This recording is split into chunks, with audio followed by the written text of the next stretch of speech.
కారణంగా నీ జీవితంలో నువ్వు కలిగి ఉన్నటువంటి క్షేమాన్ని, సమాధానాన్ని, సంతోషాన్ని, సంతృప్తిని నీకు లేకుండా చేస్తుంది. నీలో ఉన్న గర్వం, పగ, ద్వేషం, అసూయ.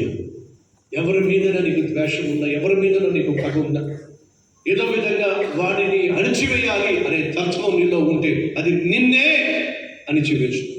ఎలాగైనా సరే దావీదును ఇరికించేసేయాలి, దావీదును ఏదో విధంగా ఏం చేయాలంట, చంపేసేయాలి, నష్టపరచాలి, కష్టాలు పాలు చేయాలి అని చెప్పి దావీదు మీద కారాలు, మిరియాలు నూరేస్తూ ఉంటాడు. ఒకరోజు ఒక పల్లెటూరులో ఉన్నటువంటి వ్యక్తి తన దగ్గర ఉన్నటువంటి బర్రెలను పాలిస్తే ఆ బర్రెలు పాలిచ్చినప్పుడు తోడుపెట్టి, ఆ తర్వాత మేగడ, ఆ తర్వాత వెన్న చేసి ఆ వెన్న పట్టణానికి తీసుకొచ్చి సూపర్ మార్కెట్లో అమ్మేవాడు. సూపర్ మార్కెట్లో ఉన్నటువంటి ఓనర్ ఏం చేసేవాడంటే తనకు కావలసినటువంటి గోధుమ పిండి ఇచ్చేవాడు. వాడేమో కేజీ వెన్న ఇచ్చేవాడు, వీడేమో కేజీ గోధుమ పిండి ఇచ్చేవాడు. కొంతకాలం ఇలా జరిగిన తర్వాత ఎందుకో ఈ సూపర్ మార్కెట్లో ఉన్నటువంటి వ్యక్తికి పల్లెటూరు నుంచి తీసుకొచ్చి కేజీ వెన్న ఇస్తున్నాడు చూసారా, ఆ వెన్న వీడు ఖచ్చితంగా కేజీ ఇస్తున్నాడా లేదా అని చెప్పేసి తక్కిట్లో పెట్టి చూశాడు. చూస్తే కనిపించింది ఏమిటంటే అది కేజీ వెన్న కాదు, 800 గ్రాములు మాత్రమే. అంటే 200 గ్రాములు ఏం చేశాడు, తక్కువ చేసి కేజీ అని చెప్పి నమ్మించి అమ్మేస్తున్నాడు. ఈ సూపర్ మార్కెట్ యజమానికి ఒళ్ళు మండిపోయింది, బీపీ వచ్చేసింది. వీడి సంగతి చూడాలి, వీడి జైలుకు పంపించాలని చెప్పి పోలీస్ స్టేషన్కి వెళ్ళి కేసు ఫైల్ చేశాడు. అయ్యా, చాలా కాలంగా వీళ్ళను మోసం చేస్తున్నాడు. కేజీ వెన్న అని చెప్పి కేజీ వెన్నకు బదులుగా 800 గ్రాములు మాత్రమే నాకు వెన్న ఇస్తున్నాడు. ఈ నష్టమంతా వాడు కట్టాల్సిందే లేదా జైలుకి వెళ్ళాల్సిందే అని చెప్పి అంటే పోలీసు వాళ్ళు పాపం ఆ పేదవాడిని కూడా పిలిపించి, ఏమయ్యా ఇది నిజమేనా, నువ్వు కేజీ వెన్నకు బదులుగా 800 గ్రాములే నువ్వు ఇస్తున్నావాట, నిజమేనా అని చెప్పాడంటే పాపం ఇక్కడ గోధుమ పిండి 2 ప్యాకెట్లు పట్టుకెళ్ళాడు, 2 కేజీలు పట్టుకెళ్ళాడు. వెళ్తున్న వాడికి కబర్ వచ్చింది, అలాగే పోలీస్ స్టేషన్కి వచ్చేసాడు. వచ్చి ఆ పేదవాడు అంటున్నాడు, బాబు నా దగ్గర చూసుకోవడానికి తక్కెడు కూడా లేదు బాబు, నేను తక్కెడు పెట్టి కేజీ చూసేటటువంటి వాడిని కూడా కాదు. మరి ఎలా చూస్తున్నావు నువ్వు కేజీ? ఎలా చూస్తున్నానంటే నేను ఈ దగ్గరికి వచ్చినప్పుడు కేజీ గోధుమలు నాకు ఇచ్చాడయ్యా, ఆ పొట్లో తీసుకెళ్ళి నేను ఒక పక్కన పెట్టి మరో పక్క కేజీ వెన్న తీసుకొచ్చి ఇస్తానయ్యా. ఈరోజు కూడా ఈయన నాకు కేజీ గోధుమలు ఇచ్చాడయ్యా, నేను కేజీ వెన్ననిచ్చానయ్యా. ఒకసారి ఈ కేజీ గోధుమలు మీరే చూస్తే అర్థమవుతుంది, ఎందుకంటే దీని ప్రకారమే నేను వెన్న ఇచ్చానయ్యా అంటే ఆ కేజీ గోధుమలు చూస్తే అది కేజీ గోధుమలు కాదు, 800 గ్రాములు మాత్రమే. ఇప్పుడు ఎవరు దొరికారో చెప్పండి, ఎవడు దొరికాడు? వీడు దొరికాడు. వీడు యాక్చువల్గా మోసం చేస్తుంది. వీడు గోధుమ పిండి కేజీకి ఎంత ఇస్తున్నాడు, 800 గ్రాములే ఇస్తున్నాడు. పాప పేదవాడు ఏం చేశాడు, ఇచ్చిన ఈ 800 గ్రాములని తక్కిట్లో పెట్టి ఎంత చూస్తే అంత వెన్న తీసుకొచ్చి ఇస్తున్నాడు. వాడినేదో ఇరికించేసేయాలి, వాడికేదో నష్టం చేసేసేయాలని చెప్పేసి పాపిష్టి బుద్ధితో వీడు ప్రయోగం చేస్తే అది కాస్త వీడి ప్రాణం మీదకి వచ్చింది. అర్థమవుతుందా? కీడు చేయదో, నీకు కీడు చేయకూడదు.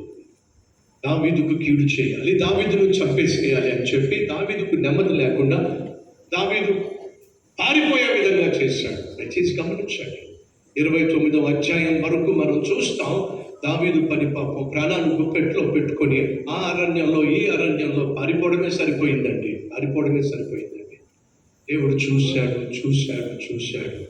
ఎవరైతే దావీదును పరిగెట్టిస్తున్నారో, ఎవరైతే దావీదుకు నెమ్మది లేకుండా, పడుకోకుండా, ప్రశాంతత లేకుండా, ప్రాణాలు గుప్పెట్లో పెట్టుకొని పారిపోయే విధంగా, పరిగెట్టే విధంగా కూడా పడుతున్న శత్రువుని దేవుడు అణిచివేసే రోజు రానే వచ్చిందే. ఈరోజు నీ జీవితంలో నువ్వు పడుకోకుండా, ప్రశాంతంగా ఉండకుండా నిన్ను పరిగెట్టిస్తున్నటువంటి వారు ఎవరైనా ఉన్నట్లయితే, నీ జీవితంలో నీకు నెమ్మది లేకుండా చేసేవాళ్ళు, నిన్ను తరిమేవాళ్ళు, నీకు ప్రశాంతత లేకుండా చేసేవాళ్ళు ఎవరైతే ఉన్నారో నా దేవుడు ఒక అద్భుతం చేయబోతున్నాడు. ఏమిటంటే నీ మీదకు లేచిన శత్రువుని నా దేవుడు అణిచివేయబోతున్నాడు.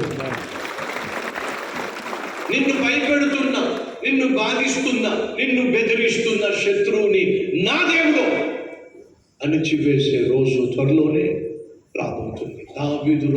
దావీదు జీవితంలో ఆ దినం వచ్చేసింది. ఏం చేశాడు? దావీదును పరిగెట్టించాడు. దావీదు పారిపోయే విధంగా చేశాడు. 31వ అధ్యాయం చూద్దాం రండి ఏం జరుగుతుందో.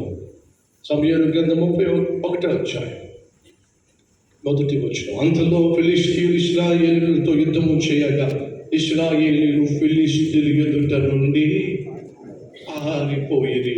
ఆ పారిపోయిన వారు ఎవరున్నారో తెలుసా? గిల్బోవ పర్వతం వరకు ఫిలిష్తీయులు వారిని హతము చేయించు ఉండగా సౌలును అతని కుమారులను ఏం చేశారంటే తరుముడో పాపం నీతిగా నిజాయితీగా జీవిస్తున్న దావీదును బ్రతకకుండా తరుముడండి. దావీదును తరిమాడు. ఇప్పుడు సౌలు తరమబడుతున్నాడు. దావీదును చంపాలని చెప్పింది సౌలు చూశాడు. ఇప్పుడు సౌలును చంపాలని ఫిలిష్తీయులు చూస్తున్నారు. అర్థమవుతుందా? మోసపోవద్దు. దేవుడు వెక్కిరింపబడడు. మనిషి ఏమి విత్తుతాడో దాన్ని కోయక తప్పదు. సో 29వ అధ్యాయంలో మనం ఏం చూస్తామంటే దావీదును సౌలు తరుముతూ ఉండగా ప్రాణాలు గుప్పెట్లో పెట్టుకొని ఎక్కడ తలదాచుకోవాలో తెలియక దేవుని దగ్గరకు వచ్చి, ప్రభువా నన్ను కనికరించు, ఈ సౌలు నన్ను బ్రతకనివ్వడం లేదు, ప్రశాంతత లేకుండా చేస్తున్నాడు, పడుకోకుండా చేస్తున్నాడు, ఏదో ఒకటి చేసి సౌలును ఆపు ప్రభువా, నన్ను కావు ప్రభువా అని ప్రార్థన చేస్తే బాగుండేది. సముద్రాలు మన జీవితంలో కష్టాలు సహజం. ఏ రూపాన కష్టాలు వస్తాయో తెలియదు, ఏ డైరెక్షన్ నుంచి ఏ దిక్కు నుండి కష్టాలు మనకు వస్తాయో తెలియదు. కానీ ఆత్మీయ ప్రయాణంలో మనకు శ్రమలు కష్టాలు సహజం, సాధారణం, సంభవిస్తాయి. కానీ బైబిల్ సెలవిస్తుంది, ఆపత్కాలమున నీవు నాకు మొరపెట్టు, నేను నీకు ఉత్తరమిస్తాను. కీర్తనలు 50వ అధ్యాయం 50వ కీర్తన 15వ వచనం. చాలా ఇష్టం ఈ మాట. ఏమిటండి? ఆపత్కాలమున నీవు నాకు చెప్పు, నాకు చెప్పు నీ ఆపద ఏమిటో, నాకు చెప్పు నీ కష్టం ఏమిటో, నాకు చెప్పు నీ బాధ ఏమిటో, నాకు చెప్పు నీ భయం ఏమిటో, నాకు చెప్పు నీ రోగం ఏమిటో, నాకు చెప్పు నీ సమస్య ఏమిటో, నేను నీకు ఉత్తరం ఇస్తాను. ఇది ఎవరు నాకు తెలుసా? మీకు దేవుడే అన్నాడు. దేవుడు పెద్ద ఆయన, డబ్బున్న ఆయన, గొప్ప అధికారం ఉన్న ఆయన నీతో మాట్లాడుతూ, బాబు ఒకవేళ చదువుగా మాట్లాడుతూ, రే నీకు ఎందుకురా కష్టం, నేను ఉన్నాను కదా, నీకు ఏదైనా కష్టం వస్తే నా దగ్గరికి నేను చూసుకుంటా అన్నాడు అనుకోండి, మీకు ఎంత ధైర్యమో చెప్పండి, సహోదరులు, ఈ లోకంలో ఉన్న ప్రతి ఒక్కడి కంటే బహుశక్తి కలిగిన వాడు, నేను ప్రకటించే జీవం కలిగిన దేవుడు. ఆ దేవుడు తన బిడ్డలమైన మనకు ఒక మాట చెప్తున్నాడు. ఏంటో తెలుసా? మీకు ఏదైనా ఆపద వచ్చింది అనుకోండి, నా దగ్గరికి వచ్చి చెప్పండి, నేను చూసుకుంటాను. ఎంతకాలం అయింది మనస్ఫూర్తిగా దేవుని దగ్గరికి వచ్చి, ప్రభువా నాకు ఏదైనా కష్టం వస్తే నువ్వు చూసుకుంటానని, నాకు ఏదైనా కష్టం చూడు ప్రభువా అని చెప్పి ఎంతకాలం అయింది. దావీదు చెప్పాల్సిందని దేవుని దగ్గరికి వచ్చి, ప్రభువా చూస్తున్నావు కదా ఎలా తరుగుతున్నాడు సౌలు, నిలబడలేకపోతున్నాను, నీడ లేకుండా తిరుగుతున్నాను, కనికరించాయా అంటే కనికరించేవాడా కాదా? కనికరించగలిగినవాడు. కానీ దావీదు ఏం చేశాడంటే, సౌలు తరుగుతున్నాడని, బ్రతకడం కష్టంగా ఉందని, బ్రతుకు తెరువు లేకుండా పోయిందని, భద్రత లేకుండా పోయిందని దేవుని దగ్గరికి వచ్చి మొరపెట్టవలసిన దావీదు కాస్త ఎక్కడికి వెళ్ళాడో తెలుసా? ఫిలిష్తీయుల దేశానికి వెళ్ళాడు. ఫిలిష్తీయుల రాజు దగ్గరికి వెళ్ళాడు. రాజుతో స్నేహం చేశాడు, రాజుతో చేతులు కలిపాడు. ఎవరు ఈ ఫిలిష్తీయులు? ఇశ్రాయేలీయులకు శత్రువులు, దేవుణ్ణి ద్వేషించిన వాళ్ళు, దూషించిన వాళ్ళు, దేవుని సైన్యానికి వ్యతిరేకంగా వచ్చిన వాళ్ళు. దావీదు తప్పు చేశాడు. వెళ్ళకూడని చోట్లకి వెళ్ళాడు, ఆధారపడకూడని వారి మీద ఆధారపడ్డాడు. అది తప్పు. దేవుణ్ణి కాదనుకొని మనం మనుషులను ఆధారం చేసుకున్న, దేవుణ్ణి కాదనుకొని మనం ఎవరినైనా ఆధారం చేసుకుంటే నష్టము, కష్టము తప్పనిసరిగా ఎదుర్కొంటాం. దావీదు ఎప్పుడైతే దేవునికి దూరం అయిపోయాడో, దేవుని శత్రువులతో చేతులు కలిపేశాడో, ఏం పొందుకున్నాడు? సిగ్లగ్ అనే గ్రామాన్ని విడిచిపెట్టి, ఇదిగో ఏం జరుగుతుంది ఇక్కడ? ఇశ్రాయేలీయులకు ఫిలిష్తీయులకు యుద్ధం జరుగుతుంది. యుద్ధం స్టార్ట్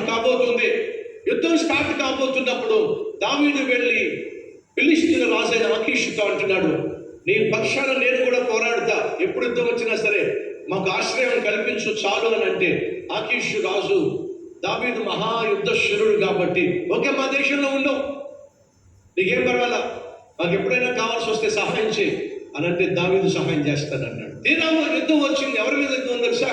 ఫిలిష్తీయులకు ఇశ్రాయేలుకి యుద్ధం వచ్చింది. దావీదు ఎవరి తరఫున పోరాడాలి?